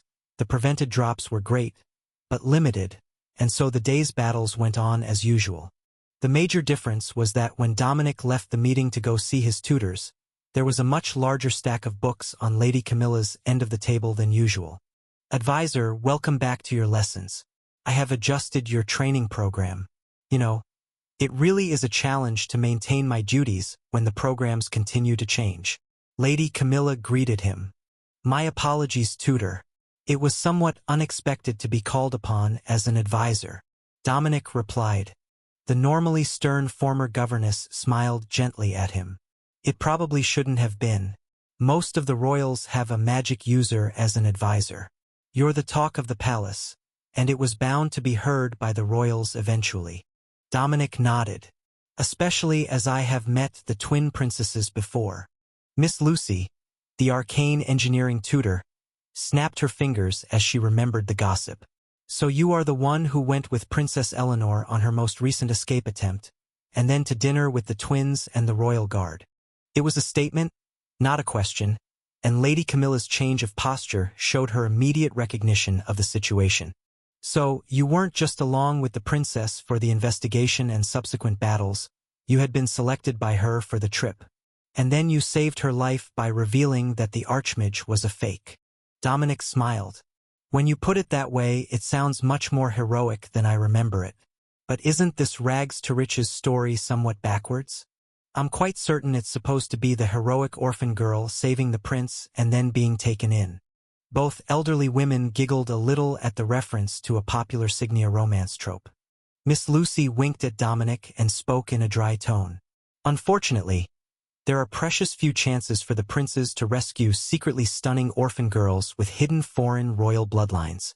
Instead, It's more likely to be a borderline suicidal soldier or tradesman rescuing a princess with his delusions of being a noble knight. But soon, you will most likely become one, and the training is already in your lesson plans for the morning, before you begin your arcane engineering work with me. But those stories were children's fairy tales, and didn't have the sort of spicy ending for the hero that the romance novels did. Dominic settled in to spend the majority of the day on the new rules that he would have to learn as an advisor, but Lady Camilla was prepared for his learning methods this time. Not only did she have all the textbooks ready for him to study, she had made a summary cheat sheet with all the most important parts.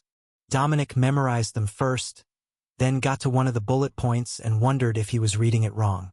Wait, it says here that someone is challenging the princess. I am supposed to throw a glove at them and then slap them across the face?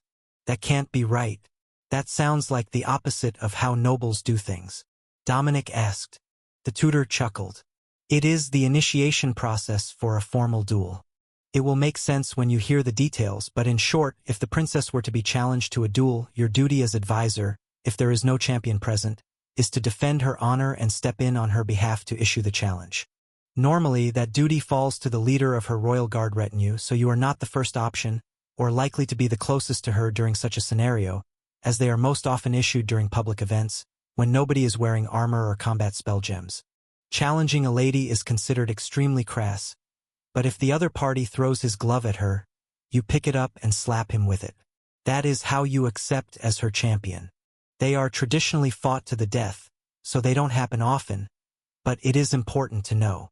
Now, Dominic was far from a pacifist, but he had certainly never thought that there was an official mechanism by where it would become legal to simply kill people in public, even if it was a formal ritual. However, the vast majority of the rules were much less interesting than the initiation of a formal duel. Where to stand when it was appropriate for an advisor to address the whole room, or where their ranking was among the nobles based on who they were assigned to and the duration of their service.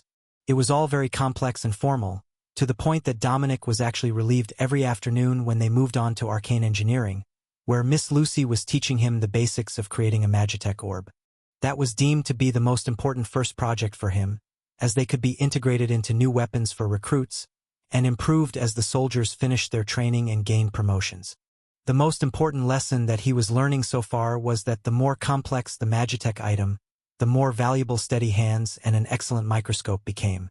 If you didn't have both, there was no way that you were going to be able to make a Magitech orb with more than 1 or 2 enhancement effects, much less a whole spell effect or a complex magical inheritance like the trade skill cores. Chapter 95. Orb Pondered. Dominic looked at the blueprint in front of him. 90% of what they were doing with a Magitech orb was magical circuitry, specifically layered to amplify and shape an effect, while the remaining part was a crystal carefully shaped to create a resonant frequency that would begin the actual spell effect. Some of that was runic writing shaping the energy flow across the surface, some of it was the shape of the gemstone. But for simple devices like the ones that Dominic was learning with, it was only the material of the stone that mattered, as well as the circuitry that fed it mana from specific points. How and why that would trigger the magical effects desired was the topic of the chapter they were working on, but as far as Dominic could tell, the answer was simply because it does. There were hundreds of pages on what and how, but the why portion was mostly glossed over, except during the explanation of what effects the various materials were likely to have. For example, a ruby would generate physical effects. That was what they were working with today, a small ball of rough ruby that should create a Magitech core that enhanced physical strength. In more complex applications, it would also generate physical type spells, such as armor enhancements, sharpness buffs for blades, magical bullets, and so on. The magical bullets would be a useful addition for the ogre hunting rifles, as it could create a physical projectile. But creating that orb was beyond Dominic's skills, and integrating it into an existing design would be even more difficult, if the operators weren't willing to sacrifice the socket that was in the design. Normally, that would be reserved for an attack magic type gem, so that it was always ready when they were using the rifle. But for many of the soldiers and lower nobles, they didn't have many extra gems, and so they would have already made the ones they used a permanent part of their combat gear. Dominic carefully copied the design onto paper, proving to the tutor that he did know what he was doing, before they started working with the more delicate metal plates for the orb. The materials were less important for an orb this simple. Even though it still contained hundreds of lines of Magitech circuitry, you could make it out of almost any metal, and it would operate properly. Harder metals were better for physical enhancement orbs, which was a benefit to Dominic, who already had large amounts of steel on hand for the forge. If all the circuitry determines what the effect is going to be, what determines the grade of a Magitech orb? The materials? Dominic asked as he prepared to begin working on the first construction project of his training. Partially the materials, but I am told that the quality of the craftsman makes much more difference. For example, your master in the forges can reliably create rare-grade Magitech items, simply with his skill in crafting. That is something that is beyond me, no matter how hard I try. I can create rare-grade items, but it takes much more expensive and rare materials than the ones that he uses. The tutor explained. So, the final activation has something to do with it? I was wondering about that, as all Magitech orbs naturally start at level 0 enhancement until they are bonded. Dominic replied. As with all things Magitech, the magical affinity of the creator has everything to do with the final product. The more powerful and skilled the creator, the finer the product. That's why sorcerers and others who have elite crafting positions get so much more respect than those without. When it comes down to pure ability, they have it. No matter how much certain nobles would rather not see anything but noble-born humans, they need the more magically adept commoners to keep creating the magical items that they rely upon. Now, are you ready to finish that orb? Just assemble the pieces, sprinkle them with a light dusting of mana core dust, and imbue them with magic. You don't have to source your cores from monsters if you don't want to. As the orb is going to be leveled up anyhow, you can use the ones that the wizards make. They're mostly level 1 cores, but that's still good enough for the level of Magitech orbs that we will be working on in the near future. She explained. Dominic nodded and brought out one of his remaining level 1 goblin cores to crush. If they were just making the most basic of practice items, there was no need to go overboard and start using up valuable resources. Dominic finished carving into the shaped metal pieces, and then assembled them around the ruby, which he had polished into a perfectly round marble, despite Tutor Lucy's insistence that it would work perfectly well even in its rough form. With the assistance of the microscope and a brace for his hand, Dominic carefully carved the circuitry into the metal, and then dusted them with mana core dust before fitting them together. Now, a pulse of mana, and it will activate for the first time and give you a description of the base bonus. She encouraged. Dominic focused on pouring power into the simple metal orb, and watched as it turned dark red, with the lines of the circuitry that were carved on the inside of the piece becoming visible on the outside in a complex weave. Uncommon grade orb of strength, 5% physical strength per level. Alone on an orb, that wasn't much and wouldn't sell easily or for a high price despite being uncommon grade. Mostly because those who could afford to put enough mana cores into a Magitech orb to get it to level 10, where the bonus would be enough to give the user monstrous strength, could afford a better base orb. But it had worked, and Dominic had proven to Tutor Lucy that he was fully capable of making at least the basics of the arcane engineer's trade. Chapter 96. Shady Visitor. Dominic lay in his bed that night, exhausted and simply staring at the ceiling, willing sleep to come. So, when the lights of the palace kitchens were dimmed by a figure in his window, Dominic was aware enough to know that he was in trouble. His room was not at ground level, you didn't just end up blocking his window by accident. The figure silently climbed through the window as Dominic removed a knife from his storage cube and waited. If it was a thief, he didn't need to overreact.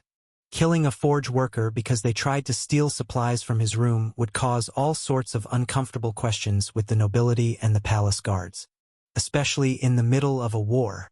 Steel flashed in the dim light from the courtyard lamps, and the silent figure swung downward at Dominic.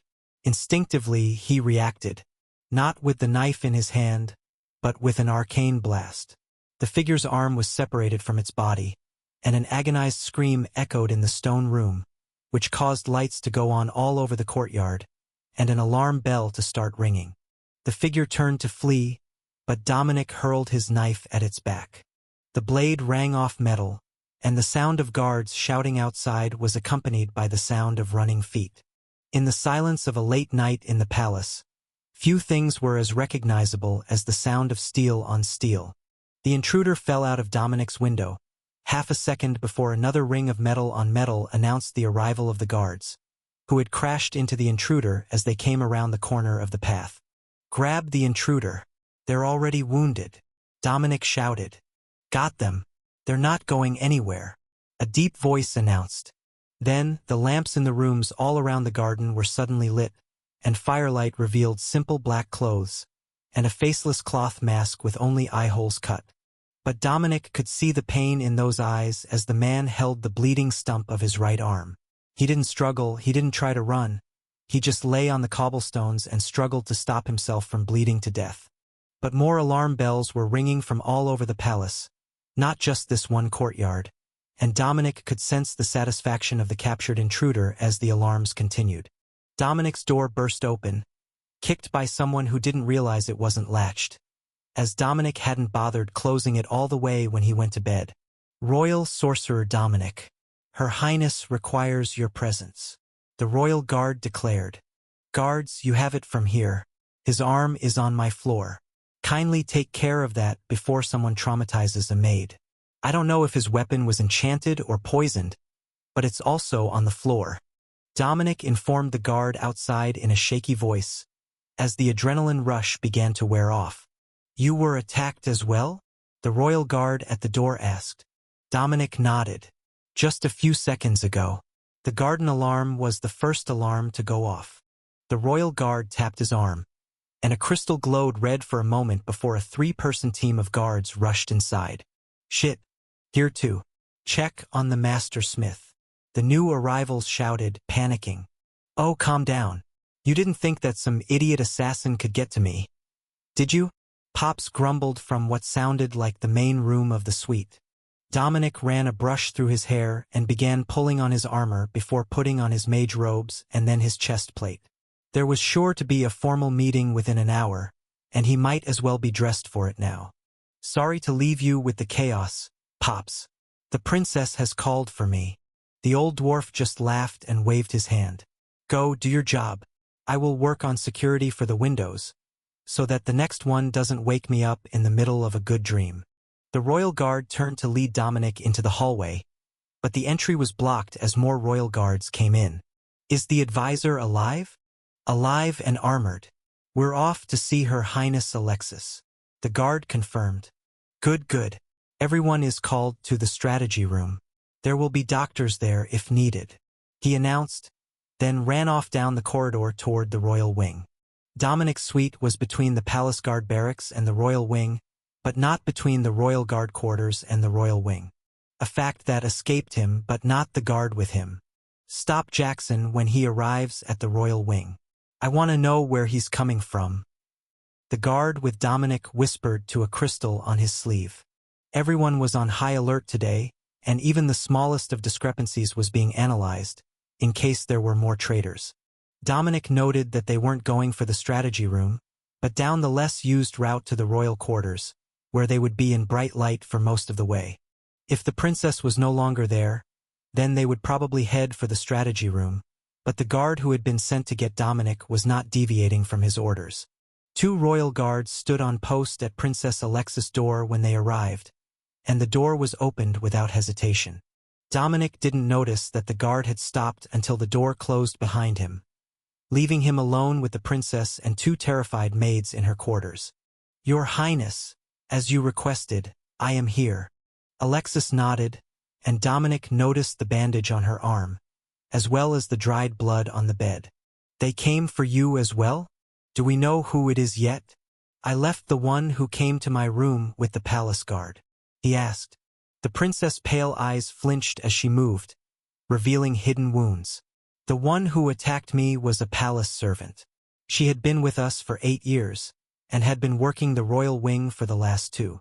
The maid tending to the blood on her skin openly wept.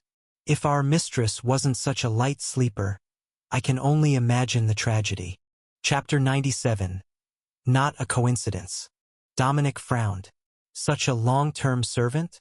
I can see that happening if they were actually a spy for a noble house, or even another nation.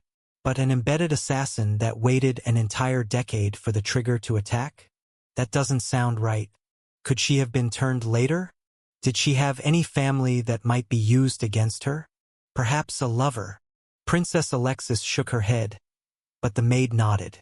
Out with it, Alexis demanded. She has been sleeping with one of the palace gardeners for the last year or so. He was still at work yesterday, though. The maid replied nervously. Well, that is somewhere to start. We will head for the strategy room soon. I'm just waiting for the painkillers to start working. Princess Alexis insisted. All of us, the maid squeaked. Alexis patted her reassuringly. No, you two can stay here and wait for the investigators. Don't clean or alter anything. They will want it exactly as it was when everything happened. Dominic, did you alter anything in your room before you came here? Dominic shook his head. I didn't touch anything. Even his arm was still laying on the floor, still holding his knife. The palace guard apprehended the attacker when he jumped out the window, as there is a guard stationed at the doors to the garden. Princess Alexis straightened her back and got to her feet. Let's get going to the strategy room. All hell is about to break loose, and I suspect that we're both going to be needed there. Dominic let his mind wander to her odd remark as they walked. Of course, they were needed. They were not only a princess and her advisor, but they were both attacked. So they would be needed for the debriefing. For royal guards fell in around them as they walked down the corridors of the castle, which were now eerily silent, as all staff had been ordered not to leave their stations as the guards searched for the traitors and infiltrators. Anyone out of place, not in a location where they should have been, would be a suspect. So none would dare to move without direct orders. The sound of heels clicking was the only noise as they approached the strategy room, whose door was open, with armed guards both inside and out. Princess Advisor, it's good to see you minimally injured. Please enter. The Crown Prince and the King are waiting for everyone to be accounted for before they begin. The room was nearly half filled, and even the Queen, who was normally not directly involved in the military affairs of the nation, was present. Her preference and her role were those of matters of state. The political answer to problems, not the military answer. The Crown Prince turned his attention to Dominic. Advisor, why are you not armed? He demanded. Your Highness, I am a sorcerer. I am always armed. I wasn't aware that wearing my sword was a requirement, but I will fix that now. Princess Alexis snorted in amusement. Normally, it wasn't a big deal, but everyone was so worried that an invading force had infiltrated the castle that they were snapping at everything. Moments later, a group of royals were escorted in, still dressed in party attire and reeking of alcohol. Dominic did his best not to laugh at the confused group, who clearly had no idea what was going on other than that there was an alarm and their party was cut short. Father, what has happened? Why is everyone gathered? A very drunk prince, whose name Dominic didn't know, slurred. Just sit down and shut up. Now that everyone is here, we can get started. Someone brew the prince a coffee. Bring the entire pot. The first order of business is the report on the invasion. We have apprehended over 30 attempted assassins tonight, and another traitor noble. Margrave Malton's younger son was apprehended in the garden tonight, and is expected to succumb to his wounds. He was given treatment, but the palace physicians believe that he may have ingested a poison that prevented healing. Some of the assassins came with his entourage. Others were among the palace staff. But most concerningly, one was a palace guard.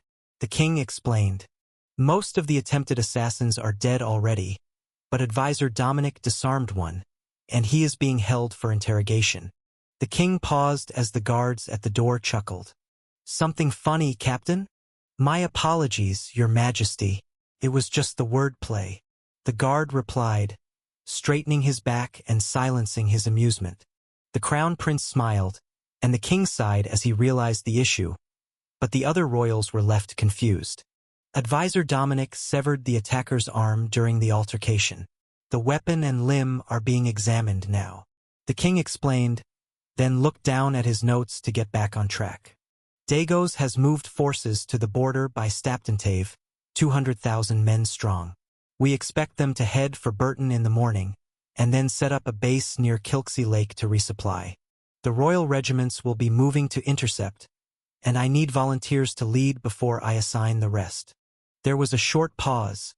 Then Princess Alexis rattled her sword. "I volunteer to lead the defense of Burton." Those weren't words that Dominic was hoping to hear, and he could tell by the king's expression that he was hoping one of the lesser princes could be chosen for what was likely to be a suicide mission. Or worse, a failed defense that would end up with a royal prisoner to be ransomed later in the war, or in the aftermath. Dominic's mind immediately went to the number of weapons that they were going to need to hold the fortress, and what the average soldier was already equipped with. Magitech rifles were a relatively new addition to the battlefield, and Dagos was a more traditional nation. So, they fought mostly with conventional weapons and armor. Armor that could be penetrated by a powerful enough bullet. But as the appearance of large fleets of airships showed, they weren't content to stay stagnant, so it would be wise to expect previously unseen additions to the battlefield. Chapter 98. Invasion Assignments. The Crown Prince pointed at a spot on the map. "I will take my legion to defend the first bridge across the Fiehulton River. If they are going to travel down the road, they will have to pass that way. The bridge also gives us a defensive position if they're intending to head toward the old castle site, or south to Darden." The king nodded. "That is acceptable. I will send the Natural Sons Regiment to reinforce Burton with Princess Alexis. The second prince will hold a position to the northeast, as his regiment is already in the region. That will prevent the Dagos force from attempting to bypass the fortresses and come directly for Signia City. The fourth and sixth princes are engaged further up the border, and are needed where they are. The real concern is that the Dagos troops are intending to use their airships to do bombing runs on the cities. That would complicate things. However, it wouldn't be as easy as the King of Dagos might have hoped. Signia had their own fleet of combat airships, though they were mostly hastily upgraded from passenger vessels. The King of Signia had not anticipated that the nation would be attacked by a nation that they had considered an ally, so they had not been building their military forces at all in the most recent few years. Instead, they had been focused on developing new technologies. None of the others spoke up fast enough for the king, so he started to assign positions. "Princess Josephine, you will be commanding the Royal Guard and the Palace region. Everyone else, you are with your usual legions, and you will be deployed as needed for the defense of the cities. Be prepared to leave on short notice." Princess Alexis motioned for Dominic to follow her out of the meeting room.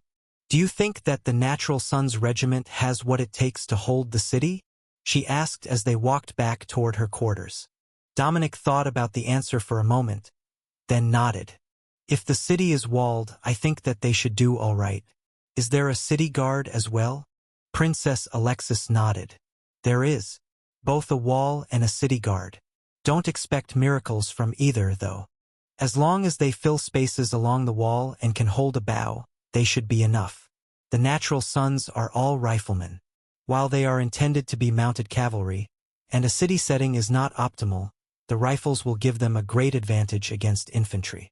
The princess ran her fingers through her pale hair, tousling the loose locks. "I know that this is likely not going to end well, but there is a bolt hole in the central keep in Burton. If things get too bad, I believe that I can get us out before the city falls," she whispered. Dominic nodded. If the city fell, it wouldn't end well for anyone else. But Dominic was fairly certain that they could at least hold out for a season if they could find a way to keep Dagos from dropping troops directly into the city. Breaching a walled city was rarely a fast process.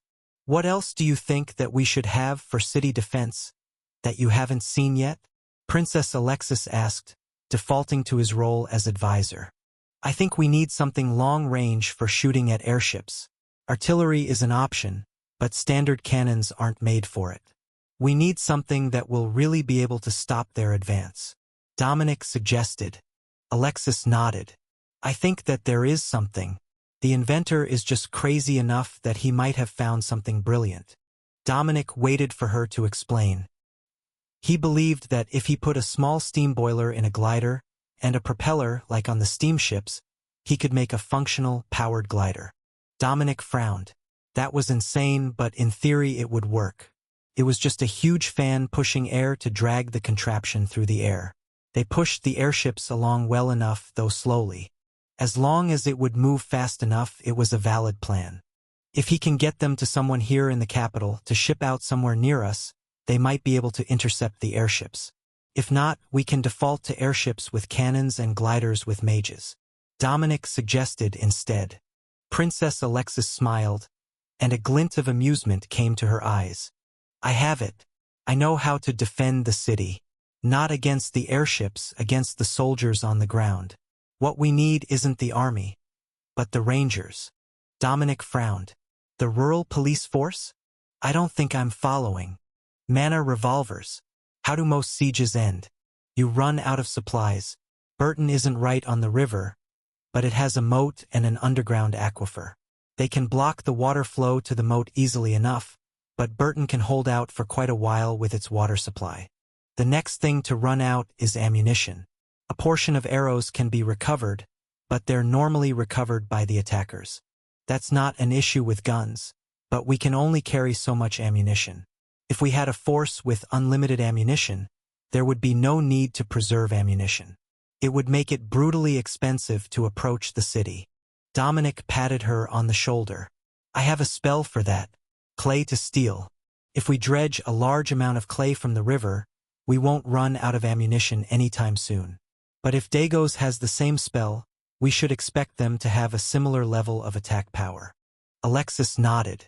From what we have managed to discern, they're still 20 years behind in Magitech development.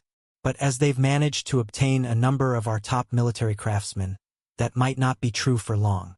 It's only been a few days since the defection, and they shouldn't have had time to fully rearm their troops yet. All right, what do I need to get? I don't have much, other than what is in my storage cube. Dominic asked. Nothing. The palace has prepared the supplies. We will leave in the morning. You can use the room on the right. It's a security risk to leave anyone alone after the briefing. Chapter 99. Caravan to Burton. The next morning, the princess maids woke everyone up right at dawn by bringing in food and getting the princess awake and ready for the day, while Dominic sat in the side bedroom and tried not to laugh at her complaints. After 10 minutes, one of the servants came into the room and motioned for Dominic to come out, as Princess Alexis was properly dressed now, and the food was getting cold. The king has prepared the caravan for you, and the extra wagons are loaded with supplies, to be stored in the keep in case of siege. Some of the others have already left, and the unit is on its way to Burton. The caravan will be 6 trucks, masquerading as merchant supplies. The palace staff member explained. Dominic nodded in understanding. It was simple enough to pretend to be merchants, but much harder to fool any spies that might be watching for the caravan to leave the palace. Where is the caravan staged? He asked. Alexis smirked as she realized where his mind had gone. After an assassination attempt on the both of them, it would be far too easy to track them down again if whoever the traitors still in the palace were got to watch them get in and leave. The main staging area is being used by the Crown Prince and his regiment. Your caravan is at the commoner staging area. Just be sure that you get the right one, as there is another royal caravan in disguise waiting there. She explained. Dominic smiled. That worked much better for him. The staging area should be packed with adventurers who were looking for easy money dealing with the excess goblins while the army dealt with the invasion force. At least, that was what Dominic thought as they prepared to leave the castle. Alexis hid her bright blonde hair under a colorful patterned scarf, and put on a shapeless dress common among the maids when they were on days off and wanted to avoid attention from the nobleman. Are you not going to change? She asked as Dominic stood in front of her in forge apprentice uniform. Nope. A royal apprentice belongs anywhere in the city. If I am seen at Master Pop's forge, at the bakery next door, or even at the staging area, it's fine. Especially with a blacksmith badge on my uniform. Dominic replied with a shrug, then adjusted his old leather flat cap on his head and slid his goggles over them and put on his old coat. All right, shall we head out? He asked politely. The princess was skeptical, but when Dominic slung his arm around her as they walked out of the palace and winked at the guard, who clearly didn't recognize her, she realized that certain groups of people really were invisible. The guard simply opened the door for them, didn't ask for identification, or even where they were going.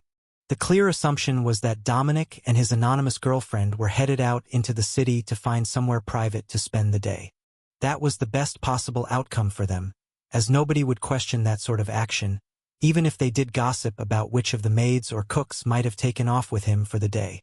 They walked side by side to the staging area, past crowds of nervous civilians who didn't look twice at the pair of them. Dominic turned toward the doors of Pop's forge and saw a note stuck to it that said he was recruited to the palace forges for the duration of the war. But the forge wasn't the real target of his attention. It was the fact that there were 2 convoys on the street, ready to go, when all the other trucks in the staging area were set up for an extended camping stay. He had forgotten that the city gates were locked. Nobody was coming in or out. Dominic led Princess Alexis into the bakery next to Pop's, and the old woman smiled at them. "That must be your convoy waiting in the street, Princess. Excellent disguise today." The old woman greeted them. "How did you know?" Alexis asked. "Did you think that a bit of makeup would make me not recognize you? I birthed your great-grandmother, young lady. I would know you anywhere." The old woman laughed, then began loading cream-filled sweet buns into a bag. "Bring these with you. Do you have an explanation for the adventurers when you get ready to leave?" she added. Princess Alexis nodded. "We are to tell them that it's palace business, war supplies for the front. That would explain why the gates open for you. But it's not exactly subtle." The princess shrugged. "Those are our orders, and what all the convoy members have been instructed to say to outsiders." The old woman turned to Dominic. "And what is your excuse?" "I'm just here to fix the wagons." The baker laughed. "That's more like it. All right, stay safe, and I will see you when you get back. Tell that grumpy old man to come visit me more often. I had to give away a whole bag of pretzels yesterday before they went stale." They stepped outside with 2 bags of baked goods, and Princess Alexis instinctively turned to the front truck. "That's not our ride. You're with me on this trip," Dominic informed her, just loud enough for the curious adventurers across the street. One of them, a man in an expensive coat, perked up.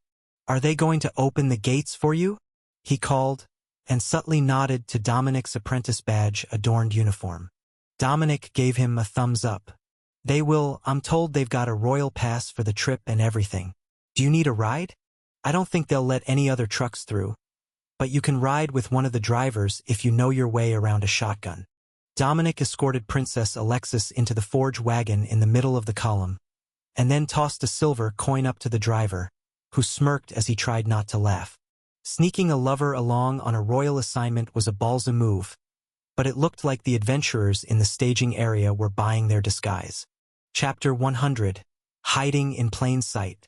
The well-dressed adventurer shook his head as Dominic looked back. "If we can't bring the trucks, there's no point. I don't need to leave in that sort of hurry. They'll let us out to work soon enough. But thanks for the offer." A few minutes later, more guards arrived on horseback and got the convoy moving. They stopped at the gates, preventing anyone from leaving with the trucks. It made for a smooth escape. So smooth that once they were away from the city, the driver rapped on the roof for Dominic to talk to him.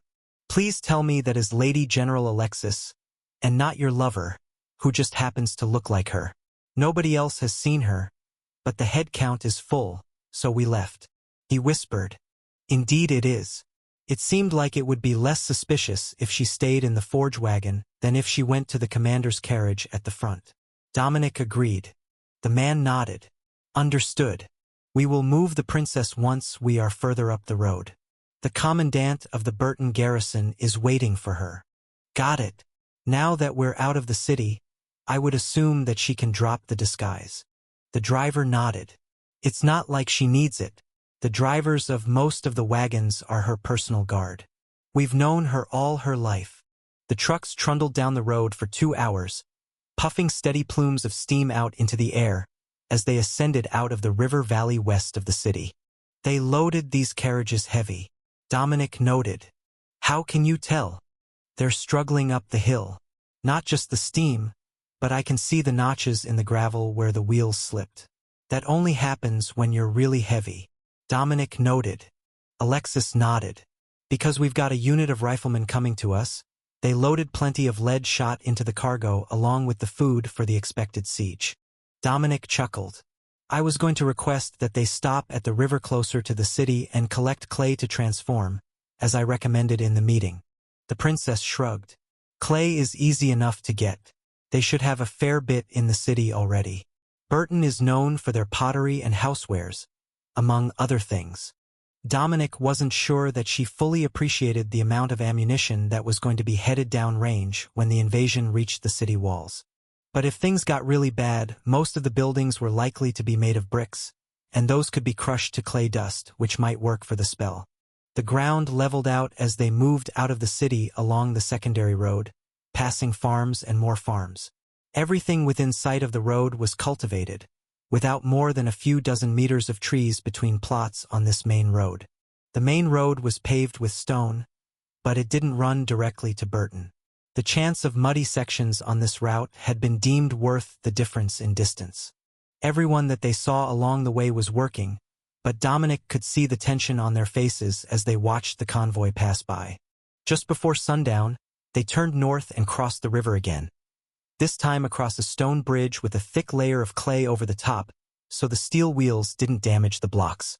8 more hours to Burton. We will get there close to morning, the driver informed them. Princess Alexis got to her feet. I will go to the front now.